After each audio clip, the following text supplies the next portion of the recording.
In this video, I'm going to discuss various aspects of drawing and thinking.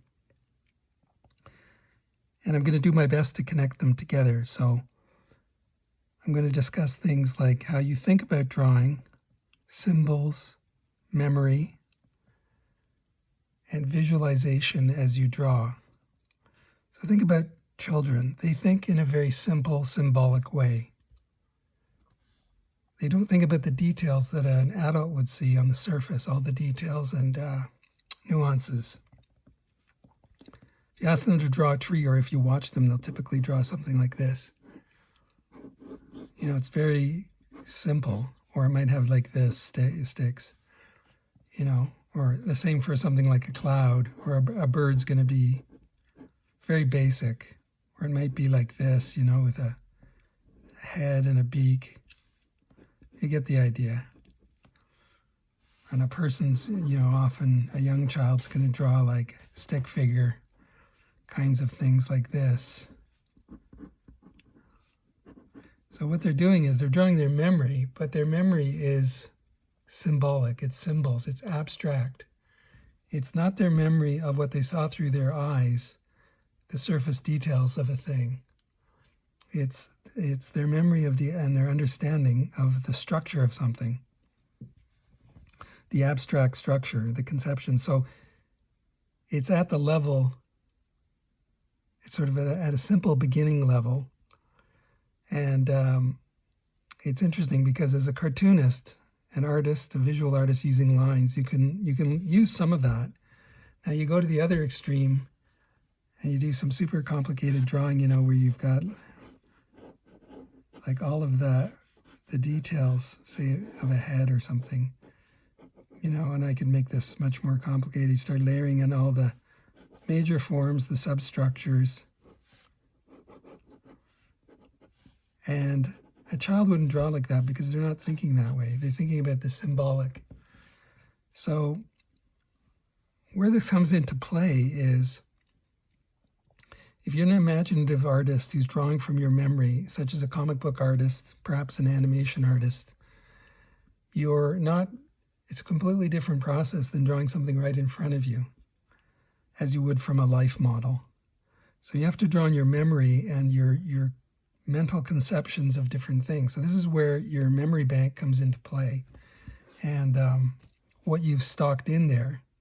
And what I'm going to do in this video, the next little bit, is an interesting test that you can use. So what you can do is try drawing a thing as well as you can, and then go and compare it to the real thing. And it could be any number of things that you've looked at or seen in your life. It could be your watch, you know, your hand, a shirt. One example I've given to people is a fire hydrant. We've all passed by them. So try and draw it. And what you'll draw, I'm talking about drawing it without looking at it. So that would be cheating. So what you're drawing is you're drawing your memory of the thing, and you're drawing your level of understanding of it. So typically a skilled comic book artist might have studied anatomy, so they can draw a body in different forms, different motions. Whereas, you know, the average person couldn't do that. They haven't broken that down, studied it, and memorized it. Here, what I'm going to do is I'm going to challenge myself and probably humble myself, but I'm going to draw a skull out of memory, and then I'm going to compare it to the real thing. Well, not the real thing, but I've got a plastic model here that I'm going to compare it to. And I'm just going to have a go at this and see, because I've done this periodically over the years, and, you know, in an ideal world, I would be studying that darn skull every day, but I'm going to draw my memory of what I can remember. And what you tend to find is you might be really up on something, and then it erodes away, it degrades over time. So you have to kind of refresh it. So for example, if I'm drawing a skull from a side view, this is the basic cranium. You've got maybe a center line. And this is like a profile drawing of what I remember of a skull. This is the eye socket. This is where the ear would be. And you've got an attachment point here. And then you've got what would be the cheekbone. And there's the spot here where the hinge of the jaw is.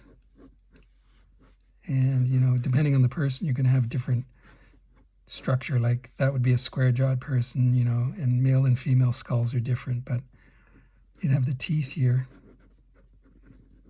you know, and then you've got the chin. And again, depending on the form of the skull underneath, you're going to have different characters created. So here I'm going to do a front view.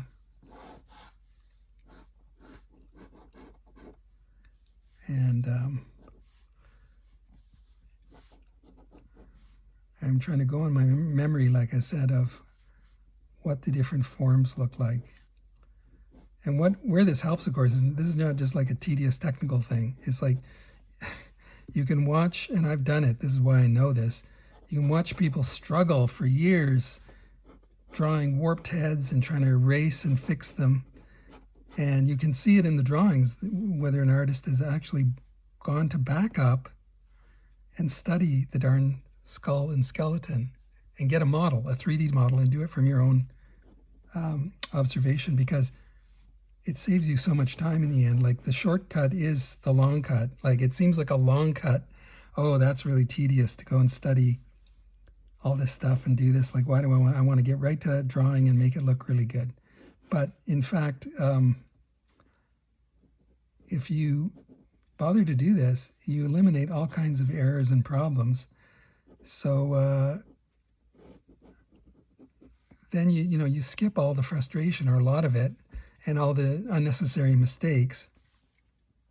So what seemed like a long way around is actually the shorter way in the end. So this is, I'm trying to remember here. See, I haven't tested myself in a while. But this would be the front view of that. And of course, on a person, you know, the ears are fleshy, so they're going to stick out here.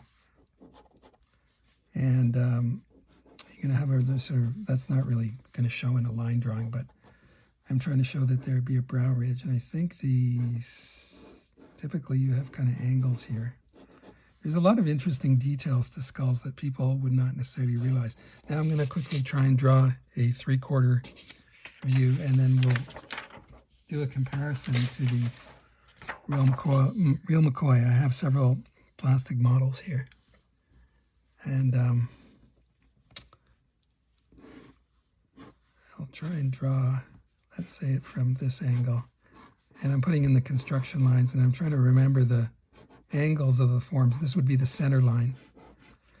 And I'm doing the major forms again first, which is a really great basic rule of thumb. You go from major to minor. You always want to plunge into the details, but that gets you into trouble. Now this is going to be the silhouette, and we've got the jaw. I think it's called the mandible. It goes something like this in 3 dimensions. These would be the eye sockets of the bones. I'm just doing that to indicate the shadows. And then you're going to have the nose, the bones inside the nose, and the sort of projection of the mouth. These would be the teeth. And then you've got something like this, the bottom jaw. Kind of botched that chin up. All right, so you've got the brow ridge here. And depending on the exact form of these different elements, like the brow, the nose, the forehead, and so on, the depth of the eye sockets and the placements of all of them, proportions, it's what gives you different characters. You've got the ear socket in here somewhere, the hole where your hearing happens. And again, you've got the mandible. This thing is like this one here is where muscles attach and it comes through inside. It's very ingenious the way God has created us. The muscles go inside and attach up here, so that's why your jaw can hinge. So now I'm going to test myself against the real thing. There's my drawing of what I remembered cold. And it's a little big in the picture here, but This is a plastic model I bought a while back, one of those model kits. The elastics here have snapped, but they were used to kind of hold the jaw on. So the video gets to see that. But here's where the hinging happens here. And in there would be your ear. This is the attachment points for the neck muscles, which are, and that's the hole for your spine going into your head, the spinal cord. And there's a lot more to all these different details, but see, the thing is, if you're going to try and draw heads from different angles, so hopefully that shows up in the video. If you learn to draw this underlying structure, that these three-dimensional forms in a simple way, like I've done here, which is done in all kinds of classic drawing books. If you learn to do that, then you're just making your job way simpler, and you've got to memorize it to some extent. This is another smaller one I bought somewhere. I don't know if I bought that off Amazon. I can't remember. And then this one is kind of another plastic one, but not really as good. I think I got this at Dollarama for Halloween, but I bought it anyway. It was really cheapo, but and it's a bit exaggerated, like the eye sockets. But again, what's really useful is having three-dimensional forms to actually turn around and look at and draw and memorize. I forgot my construction line here. Anyway, I hope that helps. The basic point is memories. You have to have it in your mind. Don't just struggle to draw something, because if you're struggling to pull it out and draw it, and it probably means you haven't studied it and studied its actual structure and details, and then put that in your head. And you can do it if you practice, and if you practice with an intent to memorize. That sounds fancy, but it's simply, you don't just draw on autopilot. You say, okay, as you're drawing, you go, hey, if I'm going to draw this later, I want to remember it. What does a skull look like from the rear three-quarters, you know? And then if you look at pictures, or even at yourself in the mirror from different angles, you can start to understand why there are different bumps in different places. And then you can give it your drawing intentionality, and you have control. So, as usual, I could say a lot more, but I'm going to keep this somewhat short. And thanks a lot for listening, and I hope that's useful to students or anybody else who loves drawing. And see you in the next one.